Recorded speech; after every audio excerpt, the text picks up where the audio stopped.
আল্লাহর বান্দা যুবক ছেলে, জওয়ান ছেলে, মনের মধ্যে এসে যায়, হায় রে আল্লাহ, এটা মনে করেছিলাম আমার হয়ে যাবে, কিন্তু এই মূল্যবান এই হারটা যদি আমি ফেরত দিয়ে দিই তাহলে আমি কি পাবো? এমন সময় মনের মধ্যে ওয়াসওয়াসা দেয়। হে যুবক, শয়তান তোমার মনে ওয়াসওয়াসা দিবে, গুনাহ থেকে তোমাকে আল্লাহর রাস্তার দিকে যাওয়ার জন্য বাধা দিবে। শয়তান বলছে কেউ দেখেনি তো, মনে মনে হচ্ছে কেউ তো জানেনি, সুতরাং এটা লিয়েই এই রকম কথা ভাবতে ভাবতে ভাবতে ভাবতে ওই যুবকের মনের মধ্যে এক সময় হলো যে না, ওয়ালিমান খাফা মাকামা রাব্বিহি জান্নাতান, আল্লাহ বলেছেন যাদের অন্তর আল্লাহর ভয়ে ভীত আল্লাহ তাদেরকে জান্নাত দিবেন। জোরে বলবো না? তাহলে আল্লাহর ভয় আমাদের অন্তরে আনা আমাদের জন্য বাধ্যতামূলক। আল্লাহর কোরআন বলছে ইয়া আইয়ুহাল্লাযিনা আমানুত্তাকুল্লাহ, হে ঈমানদার তোমরা আল্লাহকে ভয় করো, হাক্কা তুকাতি, যেভাবে আল্লাহকে ভয় করা দরকার। ওয়াজ শুনতে এসেছেন, অন্তরে আল্লাহর ভয় নিয়ে এসেছেন। ওয়াজ শুনতে এসেছি, অন্তরের মধ্যে আল্লাহকে পাওয়ার আকাঙ্ক্ষা নিয়ে এসেছি তো, নাকি শুধু ওই জলসা শুনলাম আর সুবহানাল্লাহ বললাম ঘর চলে গেলাম? হে যুবক, না, বুঝি আমি কিছু খাবো, বেশিক্ষণ রাত করবো না, শীতকালের রাত, নিয়ে যান। আল্লাহর বান্দা ওই যুবক ধীরে ধীরে ওই ব্যক্তির কাছে যায় আর ওই মানুষের কাছে গিয়ে বলতে লাগে, আপনার যে সোনার হারটা বলেছিলেন যে অলংকার, এই অলংকারটাকে এইটা নাকি দেখুন। বৃদ্ধ খুলে দেখে একেবারে যেমনকার হার তেমনি রাখা আছে। বড় খুশি হয়ে যায়, বলতে লাগে বাবা এই মূল্যবান জিনিসটি আমি বড় কষ্টের জিনিস বাবা, তোমাকে আমি 100 দিরহাম দিব, এটা আমার খুব দামি জিনিস, আমার খুব মূল্যবান, আল্লাহ তোমার ভালো করুক। গুনে গুনে 100 দিরহাম দিচ্ছে। আচ্ছা ভাই বলুন তো ওই 100 দিরহাম নেওয়া যাবে না যাবে না? শর্ত দিয়েছিল না, অবশ্যই দিতে পারবে। আপনি আমি হলে ঠিক আছে ভাই আমার দেন, আমার বিপদ 3 দিন খাইনি। ওই আল্লাহর বান্দা যুবক বলতে লাগে, হে আল্লাহর বান্দা, না না, আমি আপনার কাছে কোনো পয়সা নেব না, কেননা আমি আল্লাহ আমাকে রাস্তায় পেয়েছিলাম, আমার কোনো পরিশ্রম করতে হয় না। যদি কোনো প্রতিদান আমাকে নিতে হয় তাহলে এই প্রতিদান আমি আল্লাহর দরবার থেকে নেব। হে ললিতগঞ্জের যুবক, হে জওয়ানেরা, নিজের জীবনে কবে তুমি কথা বলেছো আমি এই কাজ করছি আল্লাহ, আমি এর জন্য আপনার কাছে প্রতিদান চাই? কবে বলেছো এই কথা যে আল্লাহর কাছ থেকে এর প্রতিদান চাই?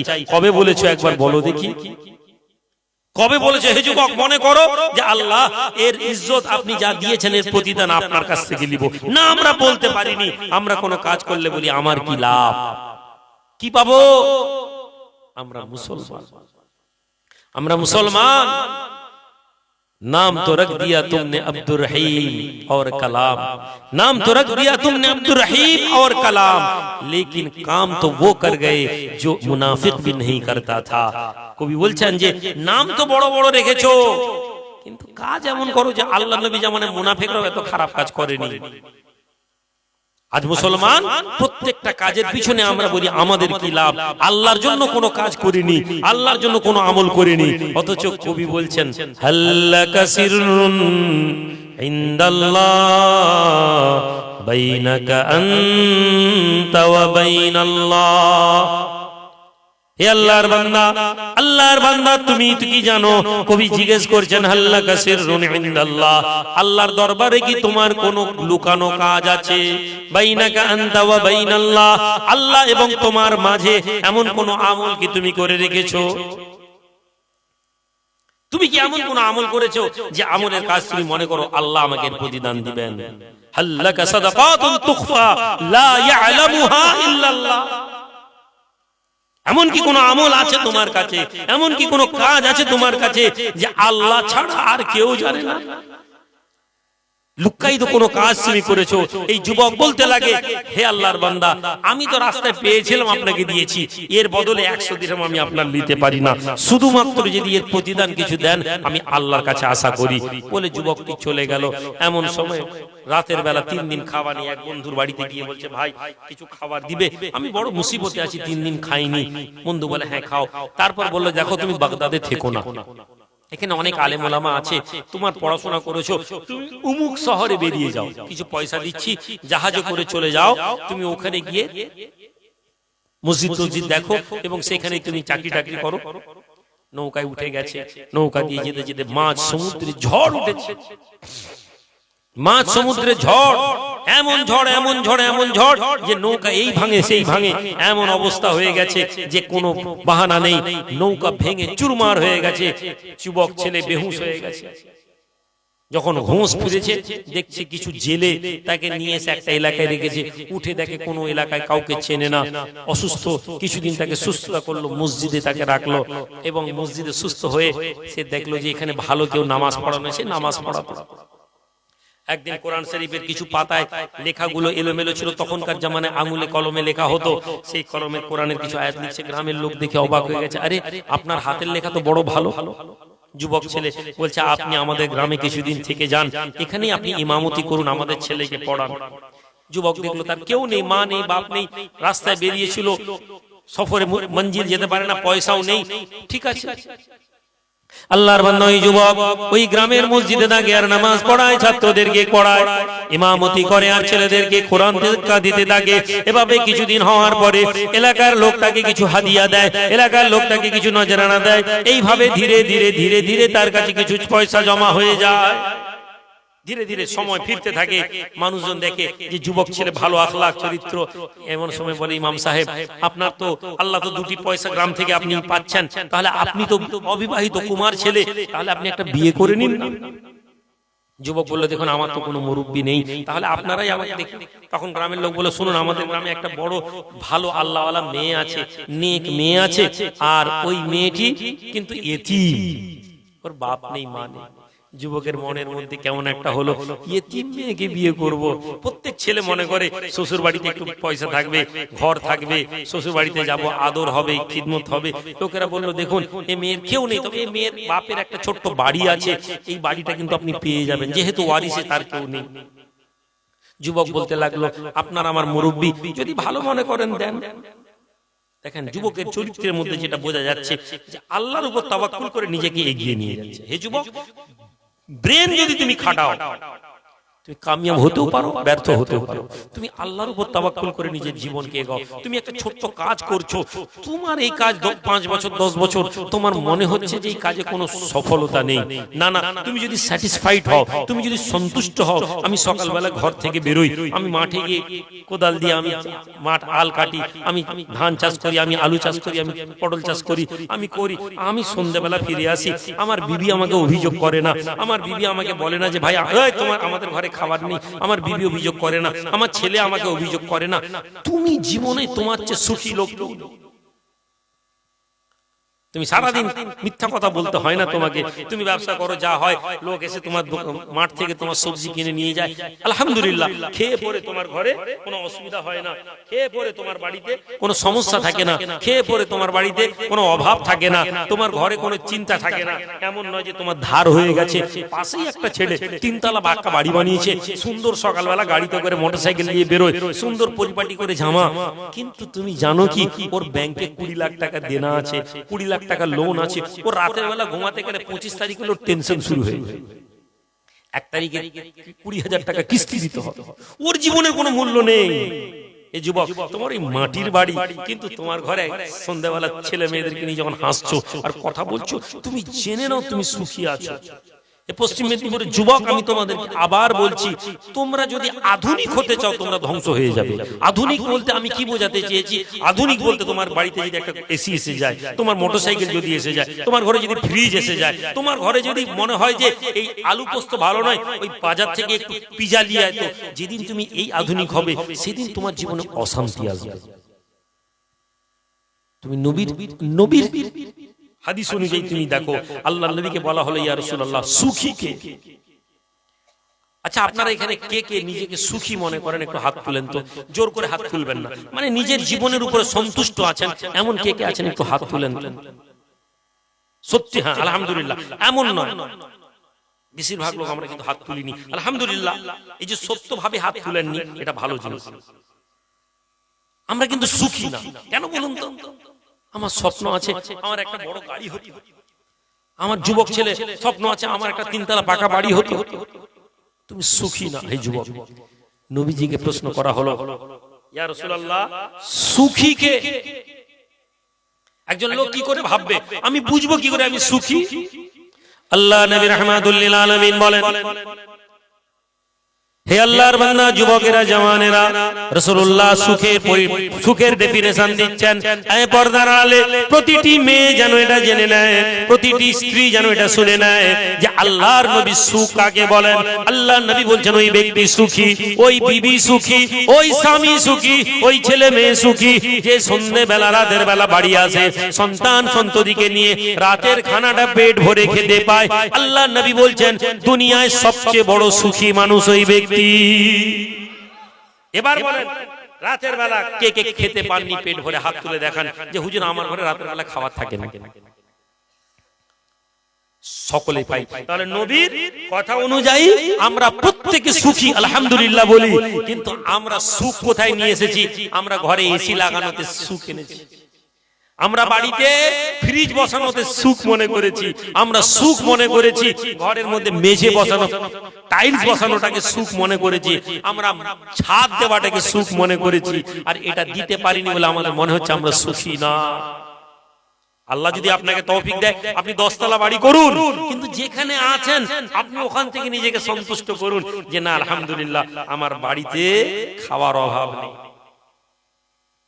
সম্মানিত হাজিরিন, তাহলে আমরা আজকে এখানে কোথায় এসেছি? আমরা এমন মজলিসে এসে বসেছি যেখানে আমাদের জীবনকে পরিবর্তন করার আকাঙ্ক্ষা নিয়ে আমাদেরকে বসতে হবে, জীবনের আদর্শ বুঝতে হবে। যদি জীবনের আদর্শ না বুঝি আমরা সুখী হব না। তকদির ব্রেন খাটিয়ে পরিশ্রম করে আমরা কেউ বড় লোক হতে পারবো না, এই বিশ্বাসটা আনতে হবে। আল্লাহ আমাকে যে জায়গায় দিয়েছেন ওখান থেকে আমি কাজ করব আল্লাহর প্রতি সন্তুষ্ট হয়ে। তিনি মনে করলে আমাকে কালকে গাড়ি দেবেন, তিনি মনে করলে আমাকে কালকে পাকা বাড়ি দিবেন, তিনি মনে করলে আমার ব্যাংকে টাকা হবে। তিনি যদি আমাকে না দেন, আমি মিথ্যার আশ্রয় নিয়ে আমি টাকা নেব না, আমি বেশি ইউরিয়া মেরে ফসল বেশি ফলাবো না, আমি বেশি কি বলে দাম বাড়ানোর জন্য আমি মালকে লুকিয়ে রাখবো না যে একটু পরে যখন দাম বাড়বে তখন বিক্রি না, আমি করব না। হে আল্লাহর বান্দা, ওই যুবক ছেলে, জওয়ান ছেলে, এলাকার মানুষেরা বলতে লাগে একজন এতিম মেয়ে আছে, ওই এতিম মেয়েকে আপনি বিয়ে করে নিন, তাহলে আপনি বড় ভালো হবে। ওই যুবক বলতে লাগে আল্লাহ, এতিম মেয়েতে তার বাপ নেই, তার মা নেই, আমার দুনিয়াতে কি কোনো সম্মান থাকবে? একটা এতিম মেয়েকে বিয়ে করব, কি পাবো? কচি চা দেওয়াটা কি জরুরি? আচ্ছা দাও দাও দাও, ঠান্ডার টাইম দাও। হুজুর আপনি খাবেন না বলে আমাদেরকে কষ্ট দিচ্ছে, দাও দাও দাও। এই ছেলেরা, নবীর মজলিসেও একটু হাসি মজাক হতো, জোরে বলুন না সুবহানাল্লাহ, হতো নি?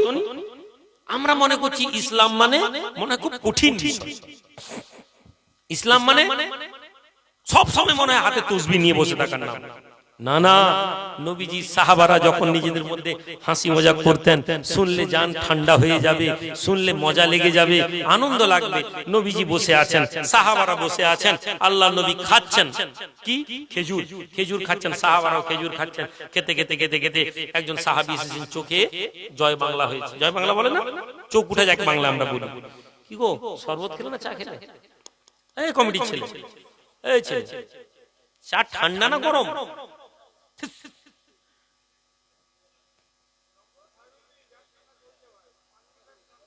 আচ্ছা ঠিক আছে, দাও দাও দাও। না না ঠিক আছে, চা তো পানি খেয়ে ফেলে দিল, ওই জন্য চা গরম করে নিয়ে এসো, আমি তো তখন দোয়া করে দিই। দুরূদ শরীফ, আল্লাহুম্মা সাল্লি আলা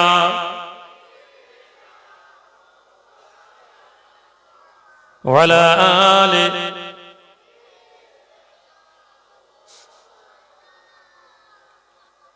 আল্লাহ নবী সাহাবারা মজা করতেন রাসূলুল্লাহ সাহাবাদের সাথে, কত সুন্দর ভাবে।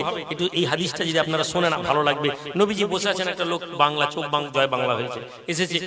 নবীজি বলছেন, এই তুমি তোমার চোখে বেমার না, তুমি খাচ্ছ? বলছে ইয়া রাসূলুল্লাহ, আমার যেখানে বেমার হয়েছে ওখান থেকে না, আমি অন্য জায়গা থেকে খেজুর খাচ্ছি। একজন সাহাবীরা হেসে ফেললেন। একজন সাহাবী বলেন, ইয়া রাসূলুল্লাহ, আপনিও মানে আপনিও ইয়ারকি করেন? নবীজি বললেন, হ্যাঁ, তবে আমার ঠাট্টার মধ্যে কোনো অশ্লীলতা নেই। জোরে বলুন না সুবহানাল্লাহ। আমরা ইয়ারকি কাকে বলি? অন্যকে অসম্মান করে, অন্যকে বেইজ্জত করে আমরা ইয়ারকি বলি। সে যখন রেগে যায় বলে, আরে ভাই ইয়ারকি করছি, তুই বুঝিসনি, এই ইয়ারকি হারাম। কোন মুসলমানকে আপনি অপমান করে যদি হাসেন, ওই হাসির মধ্যে ইয়াকির মধ্যে ইসলাম আপনার গুনাহ আছে। আপনি বলেন নবীজির মধ্যে ইয়ারকি ছিল, সাহাবারা ঠাট্টা করতেন, কিন্তু সেই ঠাট্টার মধ্যে কোনো অপমান ছিল না। হ্যাঁ, কখনো কখনো ঠাট্টা করতে গিয়ে কেউ একটু কষ্ট পেয়ে গেছেন, সেটা অন্য কথা।